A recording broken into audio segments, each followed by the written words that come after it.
একটা ওয়েবসাইট যখন গুগলের র্যাঙ্ক করানোর প্রয়োজন হয়, র্যাঙ্কের দুইটা স্টেপ। একটা হচ্ছে কিওয়ার্ড পিক করা, মানে কিওয়ার্ডটা আপনি যেটা পোস্ট করলেন এই পোস্টের মধ্য থেকে যে কোনো কিওয়ার্ড আপনার গুগলের র্যাঙ্কে আসা, মানে গুগল এইখান থেকে কিছু কিওয়ার্ড ধরে দেওয়া। একটা কিওয়ার্ডের কিন্তু অনেকগুলা, একটা পোস্টের অনেক কিওয়ার্ড থাকে, কিন্তু মেন কিওয়ার্ডই থাকবে তা না। এইখান থেকে এমন আছে যে এইটুকে সার্চ করে মানুষ, ওইটুকে সার্চ করছে, আপনারটা 20 নম্বরে আছে।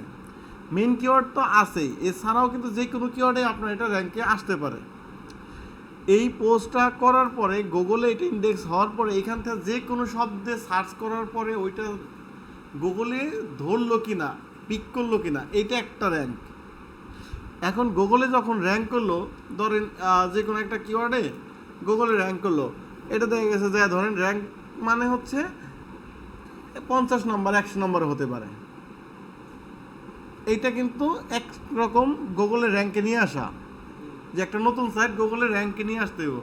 তাহলে প্রথমটা হচ্ছে গুগলে কিওয়ার্ড পিক করতে হবে। এখন গুগলে যদি কিওয়ার্ডই না থাকে, আপনি কি টপ পজিশনে আনার কাজটা করতে পারবেন? গুগলে সর্বপ্রথম কাজটা হচ্ছে আমার কিওয়ার্ডগুলো ধরানো। কিওয়ার্ড যদি না ধরে তাহলে কাজ কি? এটা একটা কাজ আছে। কিওয়ার্ড ধরার পরে যদি আমার একটা কিওয়ার্ড ধরেন মনে করেন যে 50 নাম্বার 60 নাম্বারে আছে, এইটারে কীভাবে টপ 10-এ 5-এ নিয়ে আসা যায়, টপ 1-এ নিয়ে আসা যায়? তাহলে এই র্যাঙ্কের দুইটা সেক্টর কিন্তু আলাদা আলাদা, তাই না? একটা হচ্ছে কি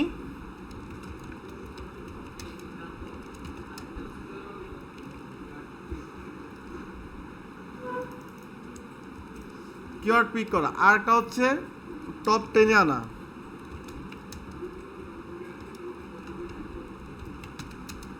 টপ পজিশন, ওকে। এখন কিওয়ার্ডগুলো আপনার হচ্ছে কিওয়ার্ড পিক করানো এবং কিওয়ার্ড কি করা বলেন তো, টপ পজিশনে নিয়ে আসা। এখন কিওয়ার্ড পিক করলো না, তাহলে তার আপনি পজিশন বাড়ানো কমানো এটা তো হবে না। কম বেশি সবারই কিওয়ার্ড কিছু না কিছু পিক করছে, আমরা জানি। তাহলে কিওয়ার্ড কীভাবে পিক করে এটা আমরা কিছুটা বেসিক পার্টগুলো বুঝছি। যেমন কিভাবে করে আমরা একটা শিরোনাম জেনে নেই। ভালো কিওয়ার্ড সিলেক্ট করতে হবে লো কম্পিটিটরের কিওয়ার্ডগুলো, যেগুলো আমার কম্পিটিটর দুর্বল, আমি এখানে বিট করতে পারবো। এরপরে হচ্ছে ওই কিওয়ার্ডগুলো ভালো লিখতে হবে, লেখার মধ্যে মানসম্মত হতে হবে, একটা সাজানো ভালো থাকতে হবে, যে এক কথা বারবার না বলা, আউটলাইনগুলো প্রাসঙ্গিক সুন্দর সিরিয়ালে আসা, তারপরে ইন্ট্রোডাকশন থেকে কনক্লুশন পর্যন্ত যত কথা আসলো কোনো কথা জানি বারবার রিপিট না হয়, মানে একটা গোছালোভাবে বক্তব্য দেওয়া শুরু থেকে শেষ। রাইটিং ভালো হইলে ভালো ইমেজ দিয়ে পোস্ট করা, এইটার কিছু এসইও কাজ আছে অন পেজে পোস্ট করার সময়, সেই কাজগুলো সম্পূর্ণ করা। সেই এসইও কমপ্লিট করে সার্চ কনসোল ধরলো কিনা, না ধরলে রিকোয়েস্ট দেওয়া, এই হচ্ছে একটা স্টেপ, তাই না? এখন সার্চ কনসোল যখন এটা রিকোয়েস্ট নেওয়ার পর ইন্ডেক্স দিল, দেওয়ার পরে যখন দেখবেন যে কিওয়ার্ড ধরতেছে না, তার মানে কিওয়ার্ড না ধরার ওই সময়ের কাজটা হচ্ছে কি, আপনি যেই পোস্টটা করছেন এই পোস্টটা গুগলে ইন্ডেক্স হয়েছে, বাট গুগল কোনো কিওয়ার্ড এখানে পিক করতেছে না। এইটার কারণ হচ্ছে কি, আপনি এই পোস্টটা করছেন আউটডোর কিচেন দিয়ে, ধরে নিলাম আপনার যেই ক্যাটাগরি যে পোস্ট, এই কিওয়ার্ডটা যখন আপনি গুগলে পোস্ট করলেন, তার মানে আপনার এরকম পোস্ট তো সবাই করছে আউটডোর কিচেন দিয়ে, তাই না? এখন আপনারটার কিওয়ার্ড দিচ্ছে না কেন?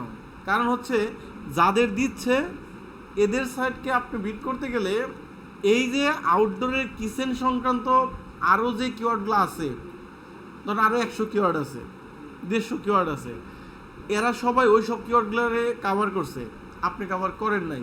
তাহলে আপনি শুধু একটা দুইটা 5টা পোস্ট করে যদি মনে করেন যে আমি গুগলে সাইট টপ নিয়ে আসবো অথবা আমার কিওয়ার্ড পিক করবে, এটা হবে না। তাহলে যেভাবে হবে যে আপনি এই যে কিওয়ার্ড সিলেক্ট করছিলেন, আপনার শিটে যে কিওয়ার্ড বের করছিলেন, ওই কিওয়ার্ডগুলোকে আপনি কিন্তু যদি নিয়ে আসতে চান, তাহলে কিন্তু আপনার অবশ্যই আউটডোর কিচেন দিয়ে আরও অনেক কিওয়ার্ড আছে, ওই কিওয়ার্ডগুলোকেও কিন্তু আপনার নিয়ে আসতে হবে। তাহলে আপনি যখন ধরেন আউটডোর কিচেনের ফ্রেম কিভাবে করে, ক্লিন কিভাবে করে, সেট আপ কীভাবে করে, অ্যারেঞ্জ কীভাবে করে, পজিশন সিলেক্ট করে, নানান কিওয়ার্ড আছে না, সবই করছেন। তাহলে এইটারে যখন ধরেন এই পোস্টটার লিঙ্কটা দেখা গেছে আউটডোর কিচেনের অন্য একটা পোস্ট লিখতেছেন যে আউটডোর কিচেনের দেখা গেছে আপনার কুকারগুলো কীভাবে ক্লিন করে বা সাজা কীভাবে, ওইটার মধ্যে আউটডোর কিচেনের কোনো একটা জায়গায় সুন্দর একটা অ্যাঙ্কর টেক্সট সিলেক্ট করে ওইখানটায় এইটার লিঙ্ক দিয়ে দিলেন। তাহলে এই যে ইন্টারনাল লিঙ্কিং যখন বাড়বে, একটা ছেলে যদি টার্গেট নেয় 1 মান্থে ইন্টারনাল লিঙ্কিং করে ফেলতে পারে, যে একটা পোস্টের এগেনস্টে 10টা পোস্টের মধ্যে এটার ইন্টারনাল লিঙ্ক হয়ে যাবে, যে আর 10টা পোস্টের মধ্যে এটা করছি, আবার অন্য 10টা পোস্টের মধ্যে অন্যটা করছি। এইভাবে আমি আপনার স্ট্রাকচারটা এই মুহূর্তে দেখাতে পারতেছি না, এখানে দেখি গুগলে পাওয়া যায় কিনা। NTER ইন্টারনাল NL লিঙ্কিং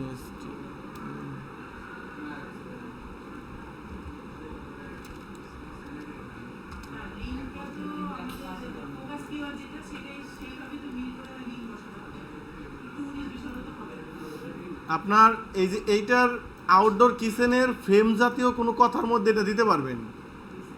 এটা উল্টাপাল্টা কোনো জায়গায় দিলে হবে না। আপনার অ্যাঙ্কর টেক্সট সিলেক্টটা খুব পারফেক্ট হইতে হবে। অ্যাঙ্কর টেক্সট সিলেক্ট ভুল করলে ওইটা স্প্যামিং ধরবে, সাইটটা ডাউন খেয়ে যাবে। এখন এখানে দেখেন কিছু ছবি আছে অলরেডি। ইন্টারনাল লিঙ্ক যদি চিন্তা করেন, এখানে দেখেন আপনার এটা সুন্দর করে দিছে। আপনার হোম পেজ থেকে টপিকগুলারে কাভারেজ করে এইটা থেকে এইটা, এটা থেকে এইটা, আবার এইটা থেকে এটা আছে, এটা থেকে এইটা আছে, এটা থেকে এটা আছে, মানে প্রত্যেকটা টপিকের সাথে সুন্দর করে একটা লিঙ্কিং করা আছে। দেখছেন বিষয়টা? এই সাবজেক্টগুলা, এই একটা সাবজেক্টের দেখা গেছে একটার সাথে আর একটার সাথে আর একটা, এইভাবে যখন ইন্টারনাল লিঙ্কিংগুলা যুক্ত হবে, আপনার কি কিছুটা বুঝতেছেন যে ক্যাটাগরি, এই ক্যাটাগরির সাথে এইটার সাথে এটা পোস্ট করছেন, আবার এই ক্যাটাগরির সাথে একটার সাথে আর একটা জায়গায় যুক্ত থাকবে।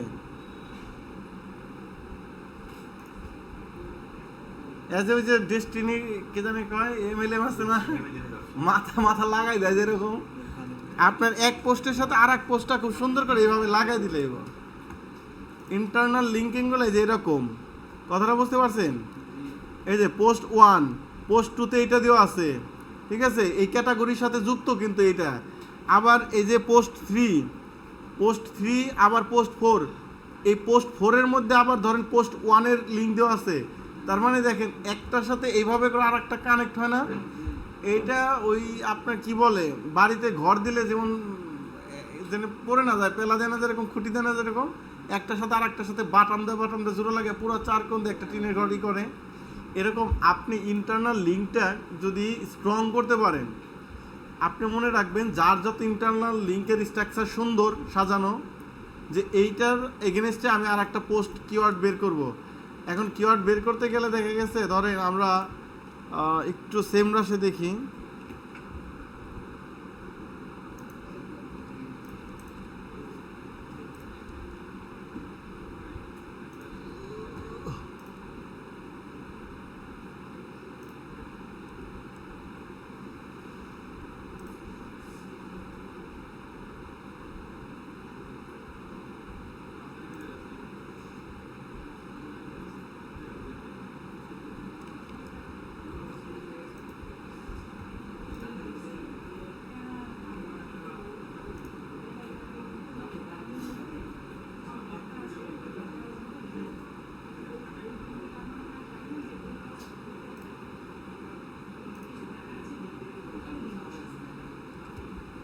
এটা কি নাই ইয়া, হ্যাঁ আচ্ছা কথা কও।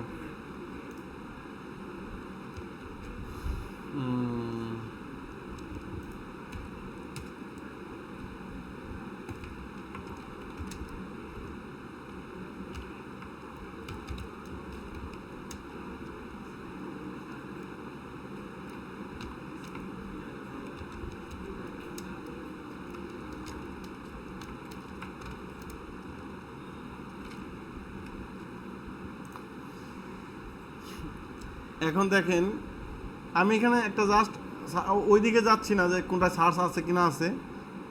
এখন এই যে আউটডোর কিচেন কাউন্টার টপ একটা বিষয় আছে, তাই না? এই এই যে ম্যাটেরিয়ালসের এই পোস্টটা যখন করতে চাচ্ছেন তখন কিন্তু আপনার এই যে কাউন্টার টপ এইখানে কোনো না কোনো সময় দেখা গেছে আপনার এইখান থেকে কোনো একটা লিঙ্ক করে দিতে পারবেন। আবার এইটার মধ্যে ধরেন এইটার সাথে এইটা যুক্ত করছেন, এইটার সাথে এইটা যুক্ত করছেন, আবার এই পোস্টটা যে এই পোস্টার মধ্যে করছেন, তাই না?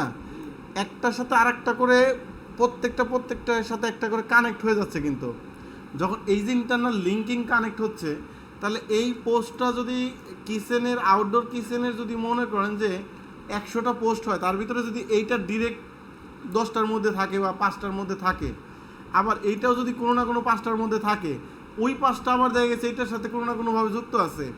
এইভাবে একটু মাথা খাটায় যদি সাজাইতে পারেন, আপনি যদি শিটের মধ্যে লিখে রাখেন যে এইটার পোস্ট এইটাই দিছি, তাহলে দেখবেন যে আপনার 100 পোস্টে এমনভাবে ইন্টারনাল লিঙ্কিং করে ফেলছেন যেটার কারণে গুগল এই জিনিসটা যখন পড়তে যায় দেখবে যে এটার ইন্টারনাল লিঙ্কিংয়ের সূত্রটা অনেকভাবে আটকে আছে। এই আটকে থাকার কারণে ওইটা হইতে যাবে। ওরা গুগল রিড করার সময় এমনভাবে বুঝবে যে এই ওয়েবসাইটের ওনার নিজে এই ধরনের যত পোস্ট আছে সবই পোস্ট করে ফেলছে, যোগসূত্র আছে। এই যোগসূত্রের কারণে আপনার এইটা লেখা ভালো হইলে অবশ্যই গুগলের পিক করবেই। আর পিক করলেও যদি পজিশন থাকে মনে করেন যে 50-এ চলে আসবে, 10-এ 5-এ, এটা কোনো ধরনের অফ পেজ এসিও ছাড়াই। অন পেজ এসিও একটা সাইডে 70% কাজ কমপ্লিট হয়ে যায়, 30% কাজ থাকে অফ পেজের মধ্যে। 30% কাজ আপনি যদি পিন্টারেস্ট মার্কেটিং করে ফেলেন যথেষ্ট। এরপরে যদি মনে হয় যে না আমি 2-1টা গেস্ট পোস্ট করব, অথবা আমি একটা লিঙ্কডিন পেজ করলাম, অথবা বিভিন্নভাবে আপনার সোশ্যাল মিডিয়াতে বিভিন্ন জায়গায় পোস্ট করলেন যেখানে আপনার পোস্ট করলে লাভ আছে, ভিউ আছে, কথাটা বুঝতে পারছেন? এখন এই জিনিসটা যদি আপনি মনে করেন করতে পারবেন তাহলে ওকে। আর যদি মনে করেন যে এইভাবে করে স্ট্রাকচারটা করতে পারবেন না, তাহলে আপনি যতই মানে সাইড থেকে ইনকামের স্বপ্ন দেখেন না কেন, কাজ হবে না। যে যত বড় স্বপ্ন দেখবেন তার তত বড় পরিশ্রম করতে হইব। এখন যদি আমাদের লিটন ভাই হতাশ হয়ে বসে থাকতো, তাহলে কি আর আজকের একটা ক্লায়েন্ট হলেও সে ধরতে পারতো? হতাশা থাকলে তো আর হইতো না। তার মানে আপনি যত চেষ্টা করবেন অবশ্যই পৃথিবীতে কোনো না কোনো জায়গায় আপনার জন্য কোনো না কাজ অপেক্ষা আছে। আপনি যদি না খুঁজেন তাহলে তো আপনার আর অন্ধের মধ্যে কোনো পার্থক্য রইল না। একটা অন্ধ ব্যক্তি আর আপনি না খুঁজলেন তার ভিতরে পার্থক্য আছে কোনো?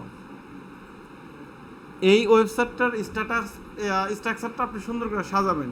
ইন্টারনাল লিঙ্কিংটা ইম্পর্টেন্ট, আর একই বিষয়ে সকল পোস্টগুলো ইম্পর্টেন্ট। যে কারণে আমি কিন্তু বলেই দিয়েছিলাম আপনারা এক টপিকের বাইরে কাজই করেন না, বলছিলাম না?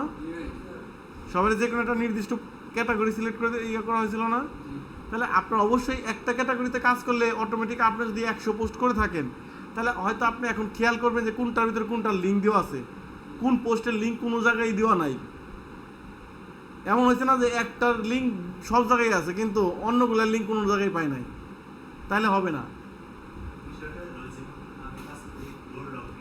হ্যাঁ,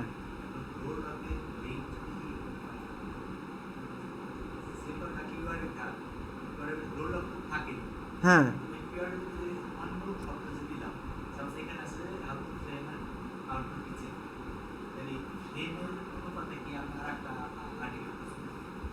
না বিষয়টা হচ্ছে আপনি যখন ডোর লক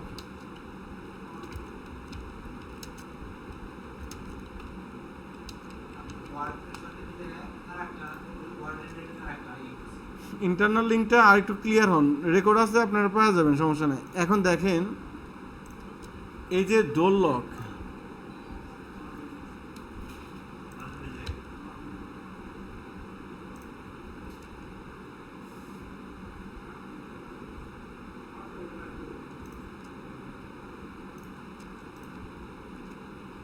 এখন দেখেন এই যে ডোর লকের এই পোস্টটা আছে না, এই পোস্টের মধ্যে যখন আপনি মনে করেন যে এই যে ডোর ওয়েটস এইখানে, অথবা ট্রুবলার লেটস, এইটার মধ্যে যখন আপনি দিবেন, দেখেন তো এটার মধ্যে দিলে ওই ডোরের আর একটা পোস্টে চলে যাচ্ছে না?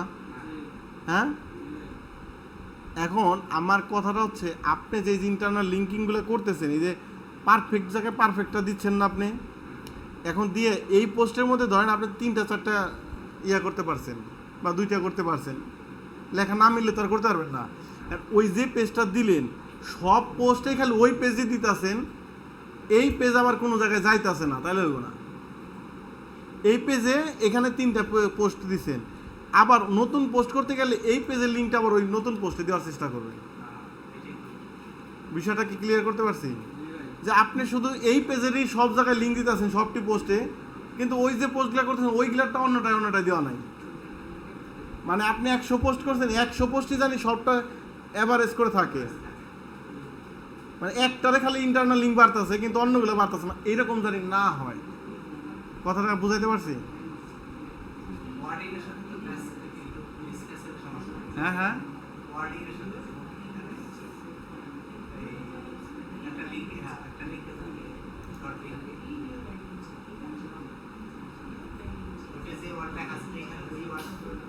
এখানে আর একটা ইম্পর্টেন্ট কথা বলি, একটা পোস্টের মধ্যে এই যে মেক্স এতটুকের মধ্যে একটা ঢুকাইছে না, আপনার এই পোস্টে আর কোনো জায়গায় যদি এরকম লেখা থাকেও ওই জায়গায় ইন্টারনাল লিঙ্ক করতে পারবেন না।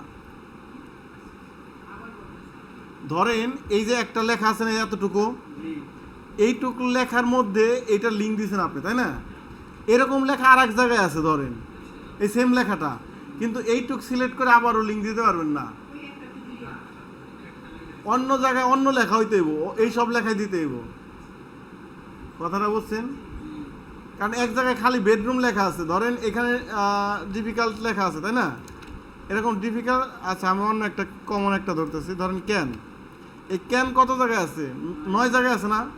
এই ক্যানে এক লিঙ্ক দিছেন, এই ক্যানে আর এক লিঙ্ক দিছেন, হবে না। ক্যান একবার দিছেন না, ক্যান জাতীয় একটা লিঙ্ক পাইছে না, এখন দিলে আপনি ডোর দিয়ে দিতে পারেন, কিন্তু ক্যান দিয়ে দিতে পারবেন না।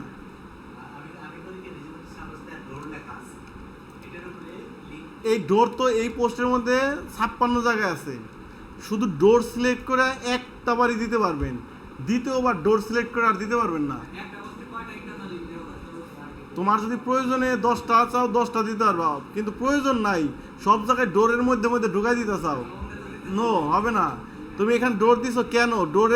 ডোর ফ্রেম দিছো, ওকে ঠিক আছে। আবার দেখা গেছে তুমি মনে করো যে এখানে অপারেশন অ্যান্ড ইউজার ফ্রেন্ডলি এই জায়গায় দিছো, ঠিক আছে।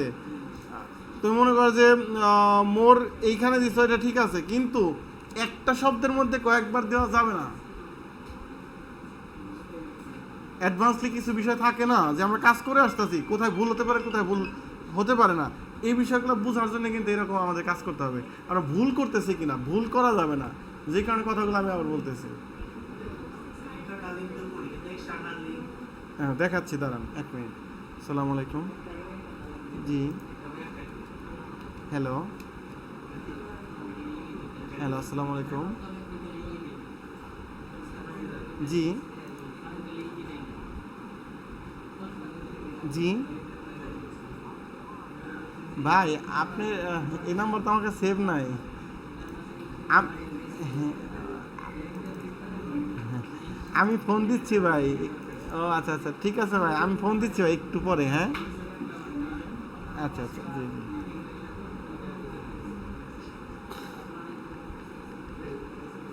আচ্ছা, এখন আপনারা আসেন।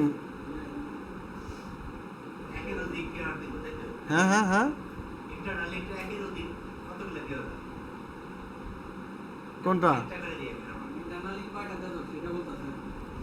Internal link? আপনারা যদি মনে করেন যে না এই ইন্টারনাল লিঙ্ক দেওয়ার একটা যুক্তি থাকতে হয়, যে মানুষ এইটা সম্পর্কে জানে না, এখানে যদি ওইটা দিই ওইটাই সে জানতে পারে। ইন্টারনাল লিঙ্ক এমনভাবে দিতে হবে যে জায়গাটা দিলে ওই মানুষটা ওই শব্দটার থেকে যাবে পড়তে, প্রয়োজন তাদের এই পোস্ট থেকে ওটা বুঝতেছে না, ওইখানে যায় ওই পুরো আর্টিকেলটা ওইটাও পড়বে। এরকম প্রয়োজন মনে করলে 10টাও দেওয়া যাবে, প্রয়োজন মনে না করলে একটাও দেওয়া যাবে না। অপ্রয়োজনে আমার ঢোকানো দরকার তাই যে কোনো জায়গায় সিলেক্ট করে ঢোকাই দিলাম, এটা করা যাবে না। প্রয়োজন বুঝতে হবে, ঠিক আছে। আর না হলে আপনি যদি মনে করেন আপনি ইন্টারনাল লিঙ্কিং করবেন, এই পোস্টের মধ্যে ধরেন আপনি দুইটা ইন্টারনাল লিঙ্ক করবেন, এটার মধ্যে ধরেন আপনি এই যে হাউ টু বিল্ড এইটা করবেন, এই যে বিল্ড আউটডোর কিচেন ফ্রেম এইটা করবেন, তাহলে আপনি আর্টিকেল রাইটিংয়ের সময় ওইখানে একটা প্যারাগ্রাফ লেখার সময় বলবেন যে এইখানে আমি একটা ইন্টারনাল লিঙ্ক করব এই অ্যাঙ্কর টেক্সট দিয়ে, রাইট নাও দিস প্যারাগ্রাফ। এখন দেখা গেছে ওই চ্যাট জিপিটি লিখতে গেলেই একটা জায়গায় এই শব্দটা রেখে দিব, বুঝেন নাই? রাইটিংয়ের সময় প্রয়োজন বানাই নিয়ে আসতে পারবেন আপনি, টেকনিক খাটাবেন, আপনার রাইটিংয়ের মান বাড়বে, কমান্ড ভালো দিবেন, দেখবেন যে আপনার চাহিদা অনুপাতে একটা জিনিস আপনি ডিমান্ড পেয়ে যাবেন। কথাটা ক্লিয়ার হয়েছে আমরা সবাই? এখন তাহলে সেই ক্ষেত্রে আমরা মোটামুটি ইয়া করে ফ্রেশলি আগাতে পারি। আর ওয়েবসাইট নিয়ে খুঁটিনাটি অনেক কিছু আমরা আলোচনা করছি, আরও কিছু দরকার আছে কিনা? আজকের মতো এখানে রাখবো। হ্যাঁ, এক্সটার্নাল লিঙ্ক। এক্সটার্নাল লিঙ্কটা হচ্ছে কি, আপনি যারে দিবেন সেই সাইটটা যদি আপনার সাইটের সাথে দুর্বল হয় দেওয়া উচিত না। আপনি যারা দিবেন সেই সাইটটা যদি জনপ্রিয় হয় সমস্যা নাই। আবার আপনি যখন দিচ্ছেন এই এক্সটার্নাল লিঙ্ক যখন সিলেক্ট করে দিচ্ছেন, ওই সাইডে লাভ হচ্ছে, আপনার লসই হচ্ছে। ইন্টারনাল লিঙ্ক করলে একটা পোস্ট উপরে আসে যদি, তাহলে অবশ্যই ওই লোকটার যদি লিঙ্ক পায় তাহলে ওর কি লাভ হচ্ছে। যেই কারণে একটা লিঙ্কের দাম $10, $5, $20, $50 এরকম টাকা দেয় নেয়।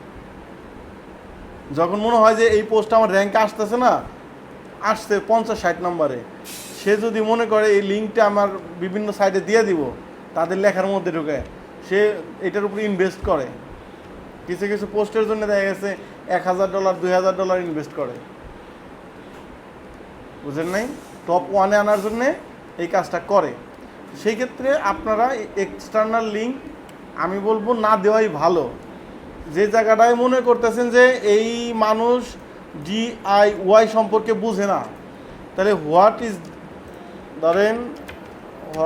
ইজ DIY এটা দিলেন, দেওয়ার পরে ধরেন এখানে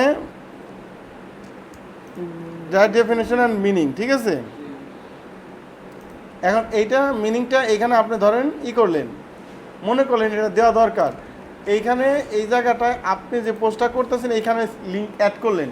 এখন এইটা এই সম্পর্কে আপনার পোস্ট নাই বিধায় এখানে দিয়েছেন, আবার আপনি এও বুঝতেছেন যে এটা না দিলে মানুষ তো এটা বুঝেই না, তাহলে পড়বোটা কেন? প্রয়োজনে মানে তাগিদে আপনি দিলেন। তো আপনার যদি নিজেই একটা পোস্ট করে ওইটার লিঙ্ক এখানে দিতে পারেন, ওইটা বেটার। মানে ইন্টারনাল লিঙ্কিং বাড়ানো, যেটা ওইটা সার্চ ভলিউম নাই, কোনো সমস্যা নাই, তাও এটা পোস্ট করেন। কথাটা ক্লিয়ার? মানে এক্সটার্নাল লিঙ্ক না দেওয়াই ভালো, প্রয়োজন বিধায় এক জায়গায় দিতে পারেন, তবে ওইটা টপ পজিশনে 1-এ যে আসে তারাই দিয়ে দিবেন, 1, 2, 3, 4 এরকম। কিন্তু সে আবার দেখা গেছে পজিশন 20-এ, তারে দিলেন, তাহলে গুগল বুঝবো ওই 20 আপনি টাকা খায় উঠাই দেওয়ার জন্য চেষ্টা করতেছেন, তখন আপনার পেজের মানটা বা ডিমান্ডটা কমে যাবে গুগলের কাছে। এর জন্য ওই 50 নম্বর যে আছে সে আপনার টাকা দিবে যে আমারটা তোমার পোস্টে দিয়ে দেও, আমি তোমার $20 দিচ্ছি। এটার বলে গেস্ট পোস্ট সেল করা। এই বিষয়ে আমরা অন্য একদিন একটা ভালো করে গেস্ট পোস্ট সেল কীভাবে করে, কোথা থেকে করে, গেস্ট পোস্ট সেল করার জন্য আপনার কী কী করণীয়, এই বিষয়গুলো আমরা আপনাদের দেখাবো।